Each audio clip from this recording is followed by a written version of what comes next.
Light him up. That's a complete. There you go. How about that? Very nice. Very nice. Very nice. Mr. Gardell, you got it in 20 seconds. Yeah, I'm watching the game. I'm watching the game. I said I'm watching the game. Get out of here. Stop. Do you know who's on? Brady's on, man. We can't stop watching Brady. I'm not bringing you up tonight. You're rooting for the wrong team. Team Brady You're all a pig. day. You're dead to me. Stay tuned for more laughs on Access TV, live from the Gotham Comedy Club in New York City. Tonight on Access TV, it's Gotham Comedy Live.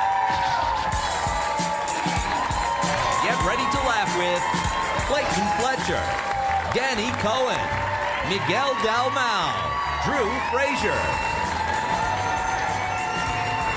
This week's host, Billy Gardell. Gotham Comedy Live, all happening right now. Ladies and gentlemen, Billy Gardell.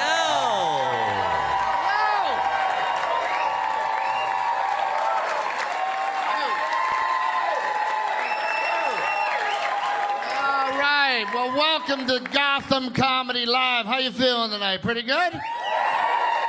All right, man, we have a great show in store for you. Gotham Comedy Club's the best comedy club in the country. It's one of my favorite spots, man, and when I'm back in New York, I always come here. I love the Mazzilli brothers. I love the way they run this club, and they have brought to you tonight 4 incredibly funny comedians. Let them know you're ready to hear them. All right? Right on. I love coming back to New York, man. New York has a great road map. There's a bar every 4 feet with a church in between them. That's the system up here. I'm fucked up, I'm sorry. I'm fucked up, I'm sorry. I'm fucked up, I'm sorry. Let's get a slice. I can hang out here, man. It's good to hear you laughing, man. That's all we got left is laughter, right? Everything else will just scare the shit out of you, right? You turn the news on, you just want to hide under the bed, man. Murder, death, rape, child abduction, shitty economy, tsunami, 98 degrees. Good luck. Didn't anything good happen? See, we're in the middle of a shit renaissance. We're in a place where we just negate everything. We don't even look at things. We just think it sucks. That's just how we've become. We have no compassion left. Work on your compassion. That's all we got left, man. I was reading a story a couple weeks ago. British Columbia. Little boy's in his backyard playing with his dog, right? You from British Columbia? Great. Has no bearing on the fucking joke. Anyway. Just as it happens to be where it happened. Now dig this. This kid's playing with his dog in the backyard. A cougar jumps over the fence. A cougar. Not an old lady in a tight dress. I mean like a real live.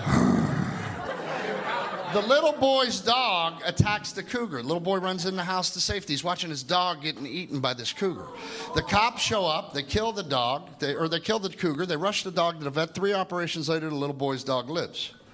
See, you don't give a fuck. And I'm the same way, man. We're just jaded. All I kept thinking about was that dog. You think he come home with a little bit of an attitude? Yeah, you're goddamn right I'm sleeping in your bed tonight, Timmy. Oh, I'd love to wiggle my tail and beg for food, but as you can see, I don't have a fucking tail, Timmy. Can you imagine him trying to get that dog to play? Here, boy, fetch, fetch. You can kiss my ass, fetch. I fought a cougar for you.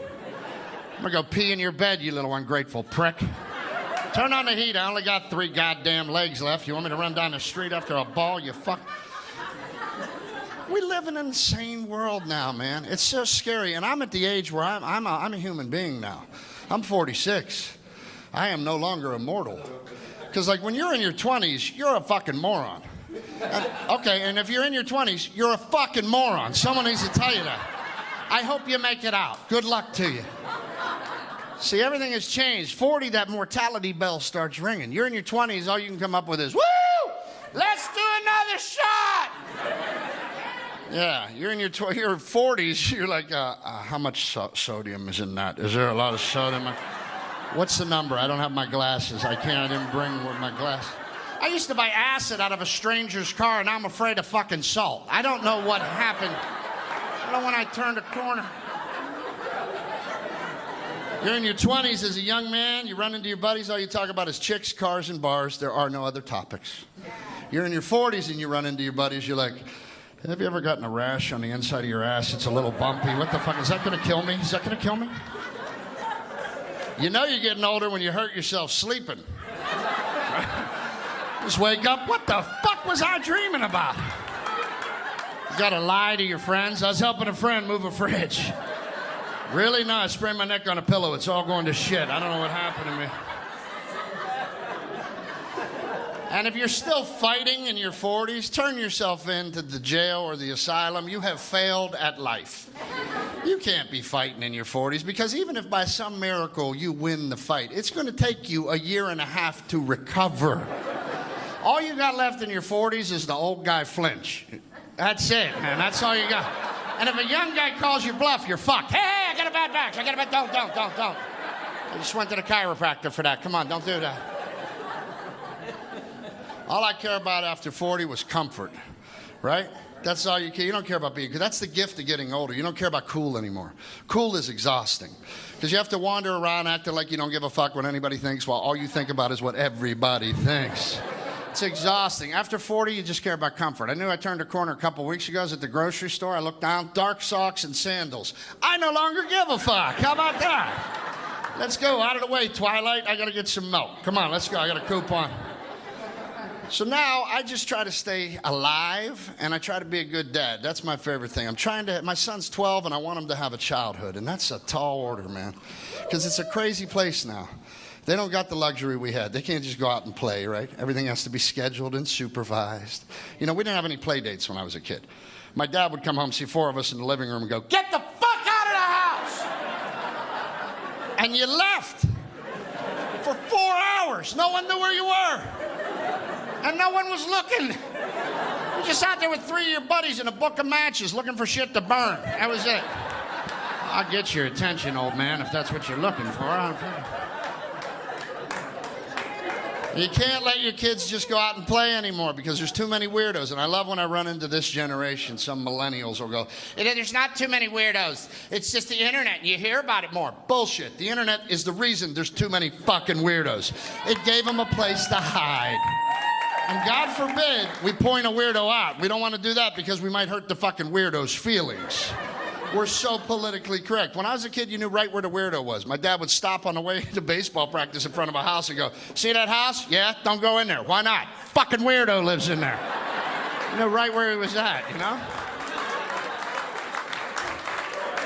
So it's hard for my kid to have a childhood, man. I want him to have his imagination. I don't want him to have to download everything. You know what I mean? Like, he gets everything. That's one place where kids are way smarter than I was. Like, my son's 12. He can pick up anything, an iPad, a computer, a controller. Within 3 minutes, he's navigating it. I was not that smart at that age. At 12, me and my buddies were still folding a piece of paper into a diamond going, "Okay, pick a color. B-L-U-E. You flip it up, you go, "What's it say?" "You're a dick. Ha ha, I gotta go to class. I'll see you later." So you got to let him play some of the video games so he can keep up with his buddies at school, you know. You don't want him to be that weird kid at the lunch table shooting marbles going, "My dad says this is a video game." You know? I'm not trying to do that. I'm just saying there's a middle ground. And there are things that I'm jealous about his childhood. Like, he gets to do a lot more than I did. Like, all he has to do is ask his mother, "Mommy, can we?" "Sure, honey, let's get in the truck and make a memory." My dad's answer was the same for anywhere you ever wanted to go. "They're closed."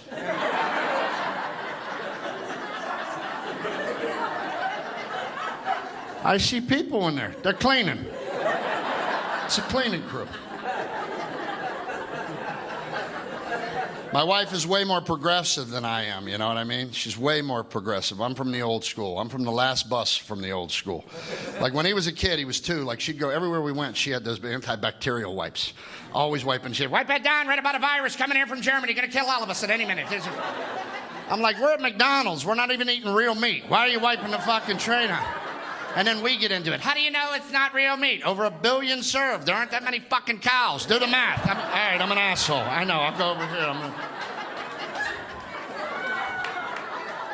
Now, my wife will read these articles like they're breaking news, and then she'll call me like it's important. "I just read an article about sugar. Sugar wrecks his metabolism. You can't feed him sugar after 3. You wreck his metabolism." Well, as you can see, my parents didn't give 2 good shits about my metabolism. You know what they cared about? Silence. "Here, eat Kool-Aid right out of the pack. Just shut the fuck up. Sit there and vibrate. I don't want to hear a goddamn thing out of you."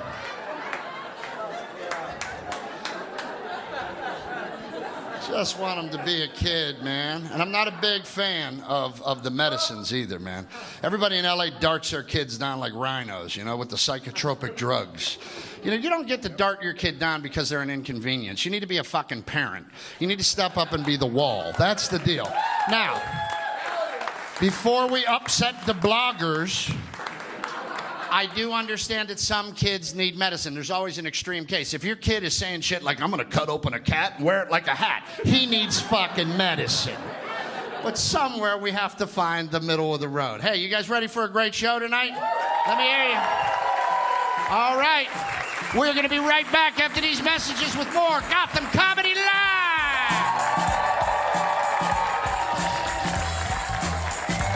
Stay tuned for more laughs on Access TV, live from the Gotham Comedy Club in New York City. Clayton Fletcher is taking the stage when we return. And stick around later tonight for more Billy Gardell. I wish I had Morgan Freeman in my life just to narrate me through situations. Because my wife will ask me those questions. You've heard comedians talk about them a million times. You've probably talked about them yourself, but my wife will ask me that question, do I look fat in these jeans? Well, that's when Frank realized he'd be sleeping on the couch for a while. Truth of the matter is, didn't matter what he said. See, he thought she was looking for an answer. Truth of the matter was, she was looking for an argument. See, from time to time, Frank's wife would give Frank a little test to see how good of a husband he was. Frank had failed many times. Welcome back to the Access TV presentation of Gotham Comedy Live. More laughs happening right now. Welcome back to Gotham Comedy Live, and we are going to get this thing started with a super funny comic. You can hear him every day on XM Sirius Radio. Please welcome to the stage the very funny Mr. Clayton Fletcher.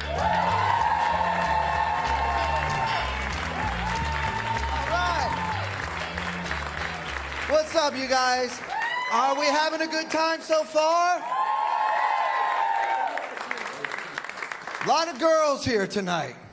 That's why we're having fun. You can't have a party without girls. But girls can have a party without boys. Group of women can have the time of their lives. Girls' night out. Woo! Girls' night out. Woo! They have so much fun. Guys' night out sucks. Guys' night out is horrible. We just look at each other. This sucks. Yeah, there's no girls. Yeah, I noticed. That's a bad party. We got a name for that. We call it a sausage fest. And you know you're at a bad party when it's a bunch of dudes going, this is a sausage fest. Yeah. You don't hear girls saying, this is a taco buffet. This party needs more sausage. What a clam bake. No, they don't say that. Because girls know how to come together as a group and have a great time. They'll spend half the night complimenting each other.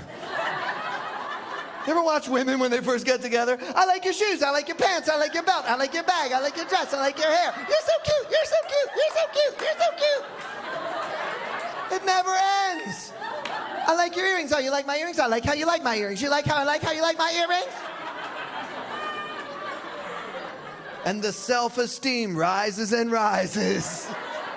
Like, she likes me. We're friends. One girl was like, Lisa, that blouse really shows off your boobs. Like, what? Dude, can you imagine? Those pants really show off your balls. Wait, we don't do that. Oh, hey, buddy, penis looks great tonight. Nice penis, sir. No. That's female behavior, okay?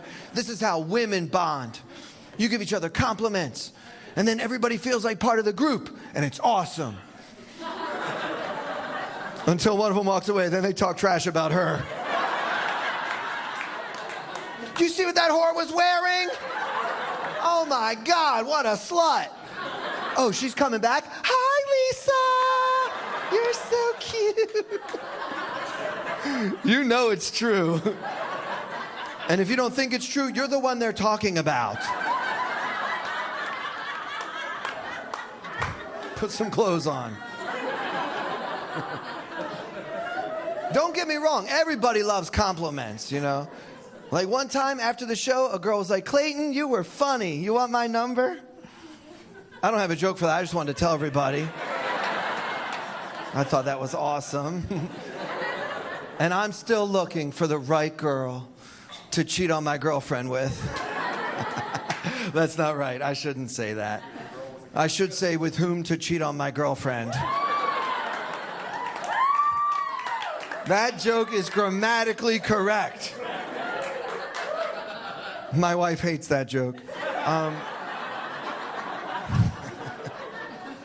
Let's see. I recently went to Sweden. The best thing about visiting Sweden is when you come home, your friends ask how Switzerland was. I'm like, I don't know. I've never been there. We don't know about Sweden, do we? Like, I didn't know they speak perfect English over there. I thought they won't understand my jokes. I was like, hello, my name is Clayton. They were like, that's nice to let a retarded guy perform here. They came up to me, you were really good. Good job. I was like, wow, these people are condescending. You know? You guys are a great crowd. We appreciate you coming out tonight because we tried it once without you. And that was hard. Any moms here tonight? Make some noise, Mom. Mom, respect, respect. My mother is a professional poker player. Can you imagine what that was like growing up? Ever try to lie to a poker player? It's hard. I was 15. She said, Clayton, did you drink my wine? I was like, no. She's like, I call. I was like, yeah, I drank the wine. She's like, stop bluffing me. You know? And my dad was a jazz musician. This is my life. I had a jazz bass player for a dad and a poker player for a mom. I had the only two parents at the school meeting wearing sunglasses. I was like, that's how you dress for this? At least take off the hoodie, you know? Never knew what my father was talking about because I don't speak Jazzanese. You ever speak to a jazz musician? It's confusing. You're like, hey, Dad, how are you? He's like, nothing shaking but the bacon. Is that good or bad? He's like, it's cool, Daddy. I'm like, no, Daddy, you're Daddy. Don't call me Daddy. I'm your son, Daddy. You know?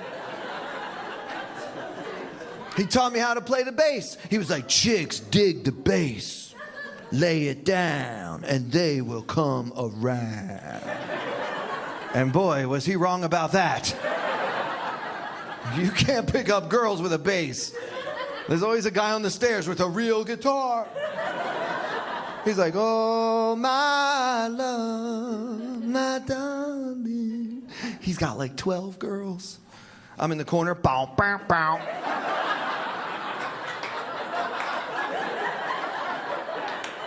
Bow, bow, bow, bow. Bow, bow, bow, bow, bow. I got nothing. Chicks don't dig the theme from Seinfeld. That's a lesson I learned the hard way. Doesn't bring milkshake to the yard, you know. My dad was confused. We found out Aunt Carol had to get hip replacement surgery. Dad's like, you can't replace hip. What would you replace it with, the funk? It's the funk in the hip that makes the groove, Daddy. I'm like, what the hell are you talking about? I went to Dallas, Texas recently. All right. There's a store in Dallas, Texas called Condoms to Go. Do they need that? Like somebody walked in, hi, these are for here. Hurry up, it's urgent, we can't wait. Condoms to Go. It makes you think, like maybe it used to be the condom store, but then they had to change the name after the incident. Right? Like something happened, they're like, you know what? We should be more specific. This store is takeout only. Clean up in aisle 6. In Dallas, Texas, I got to do a show with Chris Rock, you guys. Yeah. Amazing. I learned so much. One thing I learned is that 500 black people don't think I'm funny. That's good information to have. Why do you think I keep going back to Sweden? You guys are amazing. Thank you so much for coming. God bless America, all right? Stay tuned for more laughs on Access TV, live from the Gotham Comedy Club in New York City. Danny Cohen is taking the stage when we return.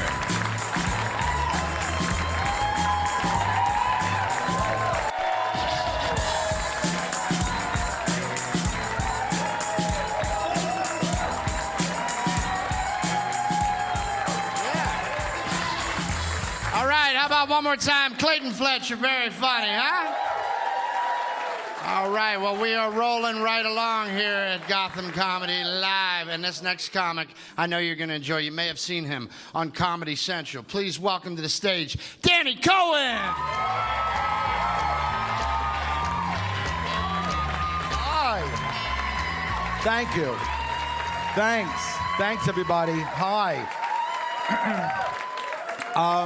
Okay, so I didn't think that Times Square was going to be so busy today because it was raining, but there were 3,000 people there with 3,000 umbrellas. I was stuck there. I couldn't, it was like not even moving. It was so crowded that at one point I was part of a Chinese family. It was me, my Chinese mother, and my Chinese sister. And we were just all plowing through the crowd. So I turned to her and I was like, Mommy, I love you. And she was like, go away, you're not my son. Which made me feel strangely comfortable because that's how my real mother speaks to me. And then I lost the Chinese family. Then I was walking a dog. I don't know whose dog it was. It was like a small little dog. And then I was holding a baby. I'm like, oh my God, whose baby is this? And by the time I got to 42nd Street, I was holding 2 eggplants.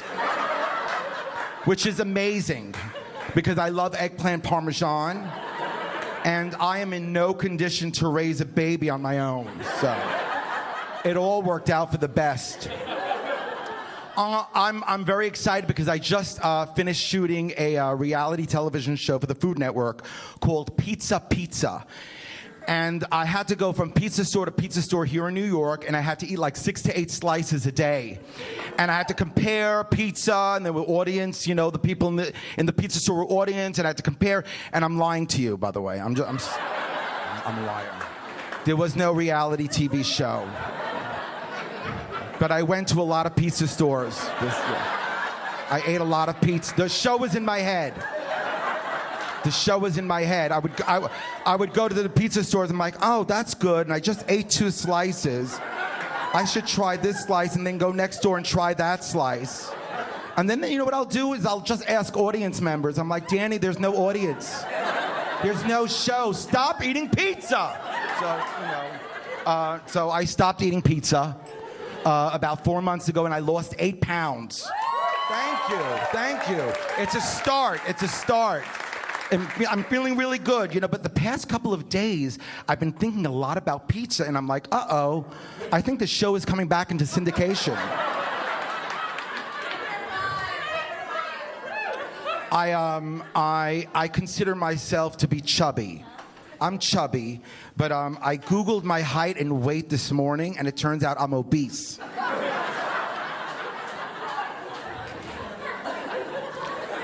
The great news is, it said that if I lose 17 more pounds, I'm gonna be fat.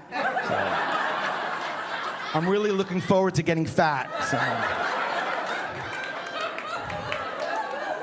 I'm really excited about that. I joined the gym, but I'm not gonna go back to the, you know, I'm not. I don't know. Did you know that there's a section in the gym where guys take lifting weights very seriously? I'm never going to go back to that section ever again. Because I was looking through, and there was one big guy. He must have been 6'5", 300 pounds. He called me over. He's like, you want to do me a favor? You want to spot me? He was lifting like 600 pounds. And I was afraid to say no to him, so I was like, all right, sure, I'll spot you, but someone's going to need to spot me spotting you. Like, I'll just stand in the middle. So when you're ready, you just check with me and then I'll check with him. And then he'll let me know and then I'll let you know. I'll be like wholesale. Thank you. Because honest, come on. That's very sweet, thank you. Thank you. Because I don't know what I would possibly do if this guy dropped 600 pounds and I was spotting him. Like, what would I do, scream? I know, I would scream and then I would run for help. I'd be like, hi, hello, excuse me? Hi, I'm so sorry to hello? Hi, I'm sorry to bother you. I'm spotting someone downstairs. No, I'm spotting him right now. No, he dropped it. No, I left him there, and no, I don't know. I think he's dead now. Because you ask a lot of questions. It's your fault, it's not mine. So that was a whole scenario that was going through my mind as I was, but I spotted him. I did it. It was fine. I was sweating. Like my sweat was dripping on him. Like while he was, he was like, are you peeing on me? I'm like, no. What are you talking about? I'm not peeing on you. What are you talking about? I was so nervous, but I did it. And I went home. And I have to tell you, I was in my head for hours. I was like, I couldn't understand. I was like, why would this guy pick me to spot him? Why would he pick me? And then I realized he picked me because he believed in me. He believed in me when I didn't even believe in myself. And that's friendship. And that's a good reason to go to the gym, to make new friends. He almost died for me. And that's what real friends do for each other. They die for each other. There's also the punch. This trainer was walking around screaming about the punching bag. Use the punching bag. Use the punching bag. It releases tension. I was like, all right, I don't know. I'll give it a shot. I don't know. So I went up to the punching bag and I was like, no. Because I'm not really much of a puncher. By nature, I'm more of a slapper, If anything, if I get in a fight, I'm not the guy like, get over here, I'm gonna knock you out. I'm more like, I don't like that, no! And I'll just start crying. It's just train wreck, crazy. Yeah, speaking of which, so I moved into this, a small, it's Manhattan, it's a studio, but it's a room. It's a small little, there's no room. When I moved in, I realized there's no place to put the bed. There's only one designated wall, and it's right by the front door.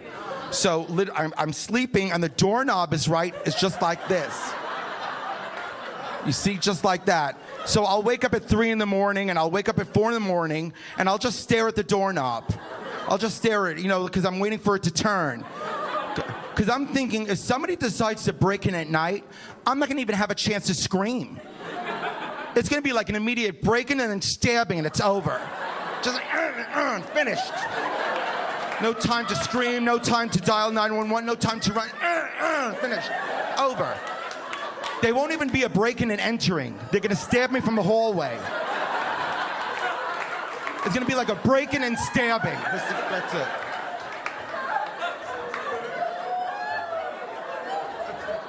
Like the cops will get there and they're going to be really confused. They'll be like, we see there's a break-in, but there was no entering yet. There was a stabbing. Also, I want to know why I'm being stabbed. I think we all have the right to know why we're being stabbed. It's an event. Who gets stabbed when you get stabbed? You want to know. Like, if you're walking in the street and someone says, you give me your money, and you're like, no, I'm not going to give you my money. And then they stab you, that's what happened. That's what happened. They wanted your money, and you said no, and then you got stabbed. It's a sensible stabbing. But if you're sleeping and then you're stabbed, that's unacceptable. It's an unacceptable stabbing. And then there's this one thing called a push-in robbery.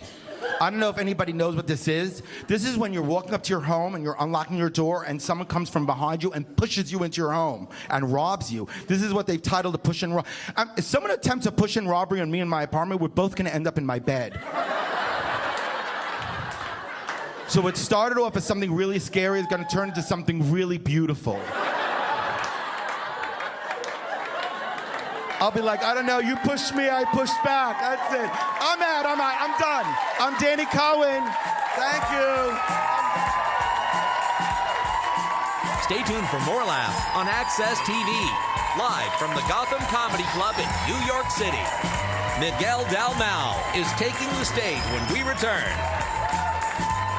Something I'd never done before. I had to get my prostate checked, and that's really uncomfortable, you know, because I'm butt naked. Like, let me show exactly how the doctor did it. I'm like this, and there's a guy behind me with something about this big, and he puts it right in the center of my existence. And I jump. I said, hey, warm it up, man. It's cold down there. You know, put it under your arm, blow on it. I don't care what you do. You know, I got Obamacare, I told him. He said, oh. So you got Obamacare? I said, damn right I got Obamacare. He said, in that case, stick a finger up your own ass. Apparently, he's not happy with the plan. Welcome back to the Access TV presentation of Gotham Comedy Live. More laughs right now. All right. Welcome back one more time. Danny Cohen, huh? What a show. It's just going to keep rolling. We don't want to interrupt the train. So this next gentleman is very, very funny. You've seen him on True TV. Please welcome Miguel Dalmau.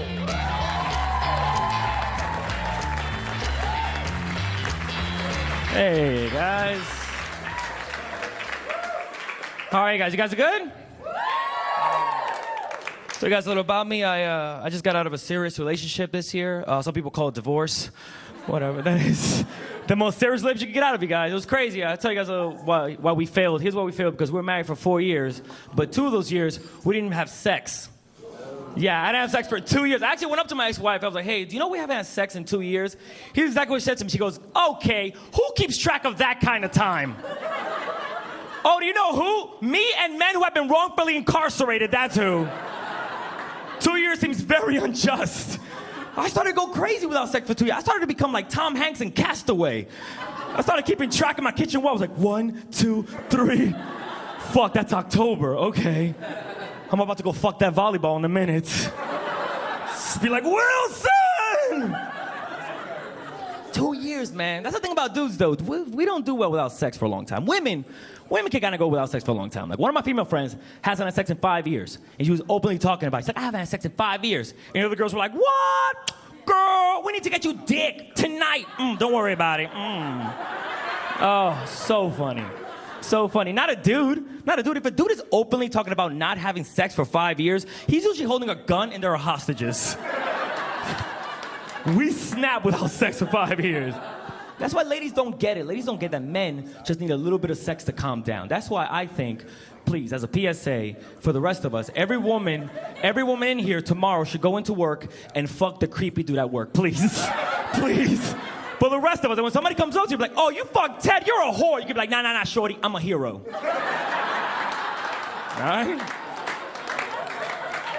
I took one in the face, so you won't take one in the face. You're welcome. My pussy saves lives, and you drop a mic and leave. 2 years, man. 2 years. Divorce, I'm a product of divorce. My parents got divorced because my dad drank too much. But in the 20 years of my parents being divorced, don't worry, my dad sobered up, and my dad is a great dad to his new kids. And I'm so proud of him. Finally figured it out, you know? And it's weird. It's weird to see my dad being a good dad, because I do have my brother or sister on Facebook. So it's weird seeing them post pictures like, look, Dad got me these new sneakers. I'm like, oh, Dad got me these emotional scars. How do you post a picture of an emotional scar? Here's what I did. I posted a picture of myself holding a baseball glove. And on the floor, there was another baseball glove, and it said, wish you were here. And then I tagged them in it for solidarity, just to make sure. My mom was the best of the 2 parents, though, because my mom was great. Like, after my dad left, it was kind of hard, but after my dad left, for 12 years, my mother became a drug dealer in Chicago. Yeah, that's true. And it's weird when your mom's a drug dealer, because when kids try to punk me, I wouldn't know how to punk them back. Like, whenever a kid was like, I bet you my dad can beat up your dad. I was like, oh, I don't really know who my dad is, but I'm pretty sure my mom can make a whole family disappear.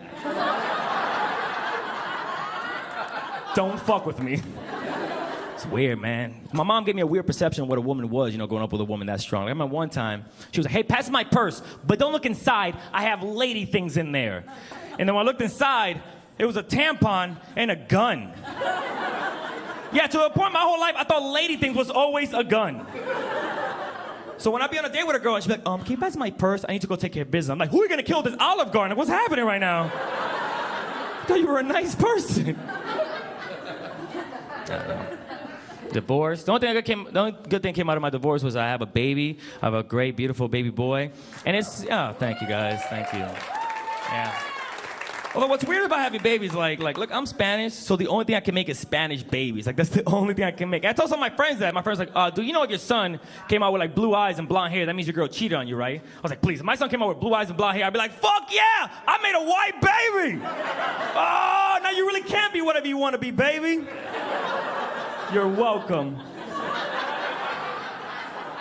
Because that's the thing that sucks about race, man. What sucks about race is you're born one race and you stay that race your entire life. That's why we don't understand each other, because we're one race our entire life. But how great would it be if we can change race every couple of years? White people don't like that thought, but the rest of us are like, that's a good thought. We should do that. Switch it up a little bit. Wheel of Fortune this bitch. But, you know, because like it'd be great that way we understand each other. Because you know how you go from infant to toddler to preteen? That's how race should work. And that when we hear parents talk about their kids is a different conversation. When we hear parents go like, ugh, my son's so annoying. All he does is complain all day. Other parents can be like, yeah, but every kid goes through Jewish. He's just Jewish right now. Don't worry about him. Don't worry about him. In a couple years, he become black. Black is funny. He's hip-hopping around the house. He's breakdancing. Fun during the day. Scary at night. So lock your doors. You'll be all right. Some people think that's offensive. That's not offensive, man. Minorities are scary at night. We are. We are. Here's how scary minorities are at night. One time I was walking on the street, right? And I see a Spanish dude walking towards me. So I got scared, okay? So I crossed the street. And he crossed the street. And then I crossed back, and then he crossed back. And then when I realized that we were both just scared of each other, I was like, oh, wow. Oh, we both bitches. That's dope. That is dope. Yeah. Single for a while, you know, but now in my life I have a beautiful girlfriend. I don't mean to brag, but for the first time in my life, my girlfriend is white because, you know, keep your enemies close. And yeah, that's what I do. That's what I do. My girlfriend is white. And as a minority, it's a little scary. It's a little jarring dating a girl who's white because I'll tell you guys right now, as a minority, I don't feel comfortable at how comfortable she is yelling at the police. Like, I don't like that shit at all. Like, too many times, if we walking down the street and she'll see a cop doing something wrong, she'll be like, oh, I'm gonna go tell him a thing or two. And I'm like, oh, you gonna do that by yourself? Because I'm gonna hide behind those bushes while you go voice your concerns. Have fun. Here's the worst thing she ever did to me. One time, I'm driving, she's on the passenger side, and all of a sudden a cop just cut me off in traffic. And she went, oh, really? And she leaned over and honked the horn. Like the long one, the fuck you to a cop. And I've never been so scared in my life. And I was like, why? Why would you do that to me? And she got mad at me. She's like, why would I do that? Because I hate when cops break the law and don't use their blinkers. I'm like, oh, really? Because I hate when cops break the law and choke me. Do you understand how different our worlds are? Thank you. It's true. I know. Thank you. Look, but I hate to be the kind of comic who comes up here and be like, oh, white people be like this and black people be like that. But I saw something the other day that shocked me. Because I saw something that I know for a fact only white people can say. I know there was a white sentence, but I found one. Here's exactly what I saw. I saw a white girl getting arrested. And the entire time she was getting arrested, she just kept yelling out, do you know who my father is? Do you know who my father is? And that's a real white threat right there. Because we're all standing around going like, who is her father? Like, yo, yell that shit out. We want to Google him. Because ain't no black dude gonna yell that out. Ain't no black dude gonna get arrested and start going like, hey, do you know who my father is? Because I was like, he's asking, do you know who my father is? Oh, I'm gonna go meet him? Dope. You guys have been a lot of fun, man. Thank you guys so much for coming.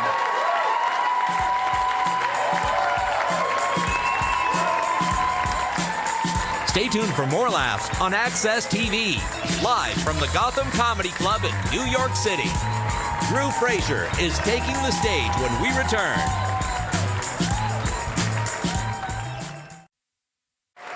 Welcome back to the Access TV presentation of Gotham Comedy Live. More laughs right now. One more time, Miguel Dalmau. All right. What an amazing show here at Gotham. Did I lie? Great comics all night long, right? Great comics all night long. All right, well, this next gentleman wanted his intro read like this. You've seen him on TV, and he's here now on Gotham Comedy Live for the second time. Please welcome the super funny Drew Fraser.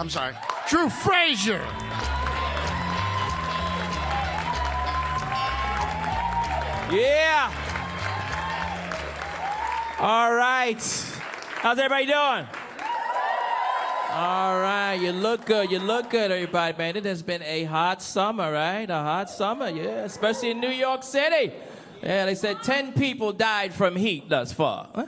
How you let heat kill you? I'm gonna die from a lot of things, but heat will not be one of them. I'll be butt naked inside a supermarket before I die from heat. I'll be laid out by some fish sticks and some iceberg lettuce. I ain't dying from heat.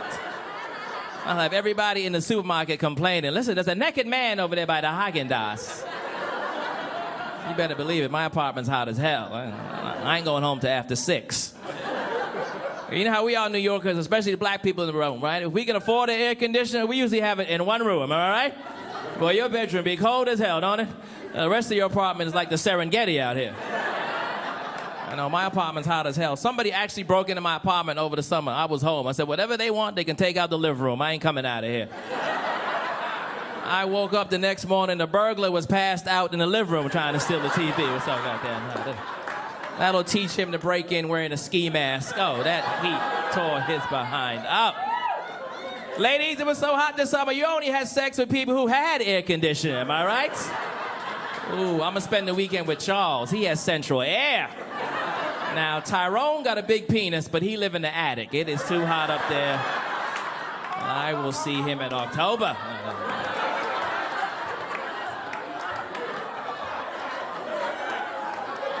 I did some traveling. I just came back from the Disney cruise. Anybody been on a Disney cruise? Yeah.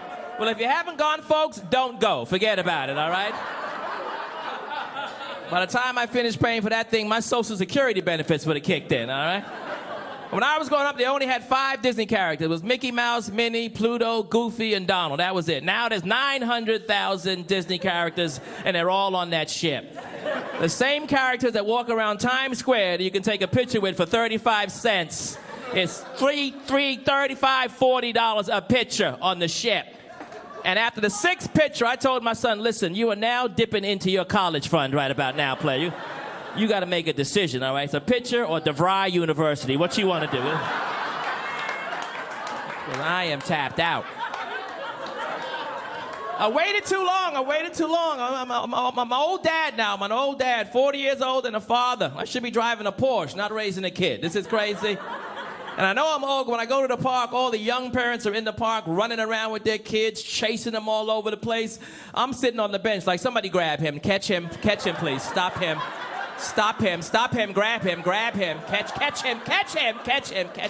him.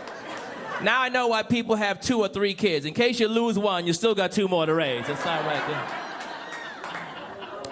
Because I like to travel. One thing I know about traveling, fellas, women actually travel for different reasons other than men. Women travel to get away from other men. Yeah. They have to hear in their relationship, like, you know, I need a weekend. Fellas, let me tell you how women go away. They take 3 or 4 of their best girlfriends.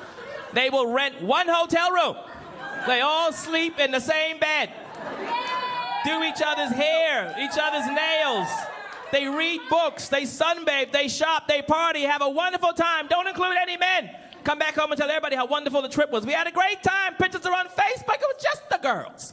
Men, not us. We go away primarily to get laid. Matter of fact, we go away and don't get laid. The whole trip be a waste of goddamn time, huh? When you come back home, your buddies be like, yo, how was your trip? The hell with that place. I ain't never going back there again. No.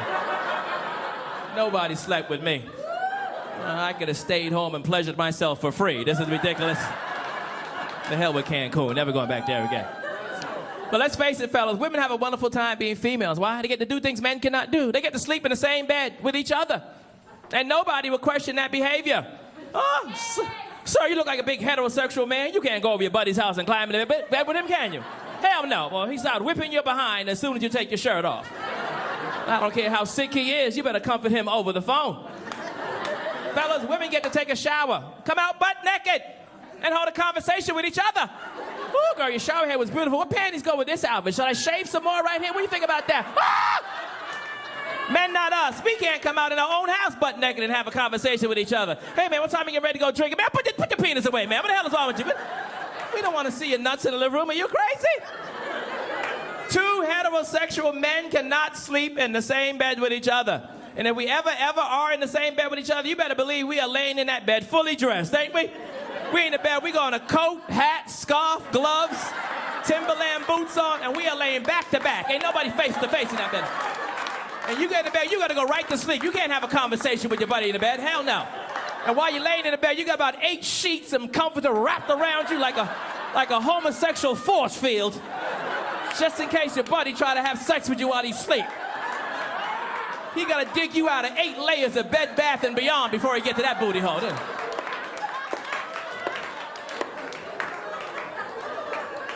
That's how it is.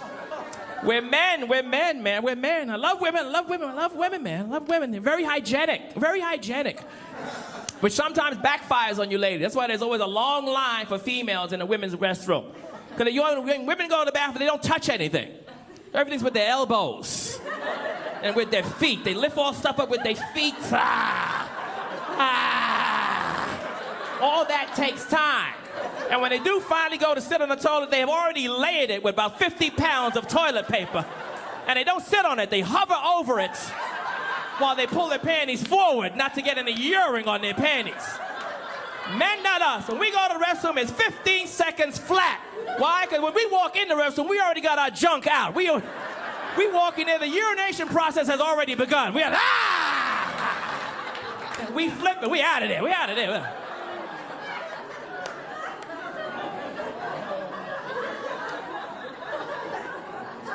Been a crazy year. 2014, couple of years back was crazy. Kanye West, Kim Kardashian got married a couple of years back. Yeah, she got pregnant first. Everybody was worried. Nobody knew what the baby was gonna look like. You know, it was gonna look like Kanye, Ray J, or OJ. Nobody had no idea. The Kardashians, they get around, but ooh, they love them some black men, don't they? Woo! I ain't never seen white women love black men so much in all my life. Boy, everybody got a black man in that family. Woo! Khloe Kardashian married a black man first, divorced him, got another one. Then Kim Kardashian married a black man. The baby sister, Kylie Jenner, got a black boyfriend. The mother got a black boyfriend. And Bruce Jenner changed himself into a woman so he can get a black boyfriend. Everybody got a black boyfriend.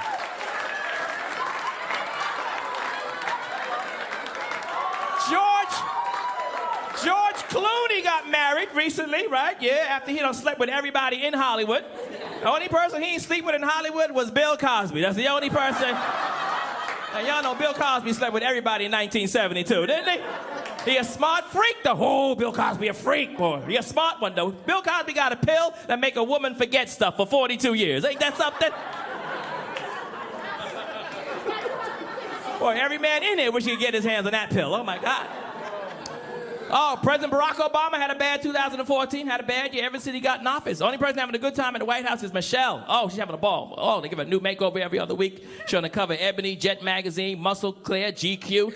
She's aging like Benjamin Button. Anybody seen Barack lately? Ah! Boy, he look like Morgan Freeman right about now, don't he? Folks, you guys have been a wonderful audience. Thank you so very, very, very much. I appreciate it. Thank you. Stay tuned for more laughs on Access TV, live from the Gotham Comedy Club in New York City. Billy Gardell is taking the stage when we return.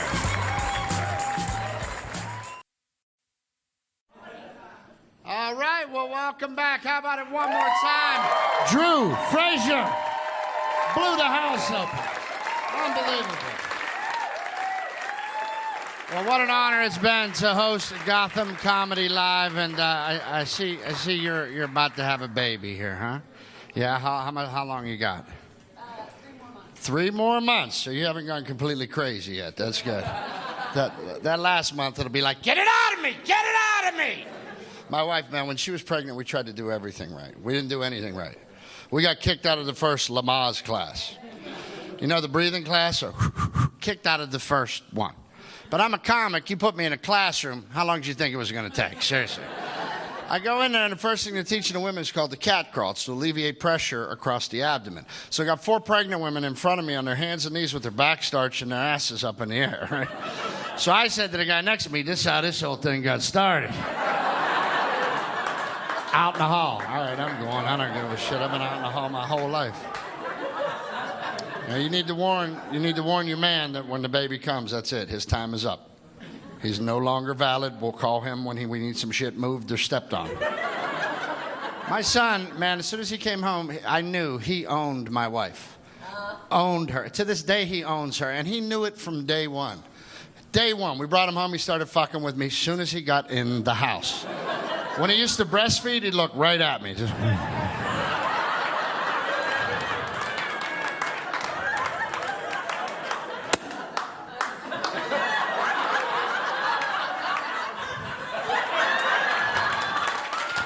He's a baby. He knows exactly what he's doing. All right, hey, ladies and gentlemen, I'd like to bring the comics back up to the stage tonight. Give them a warm round of applause. Let them know how great they were tonight. Great job, fellas. Clayton Fletcher, Danny Cohen, Miguel Dalmau, and Fraser. What a night. Thank you, Gotham.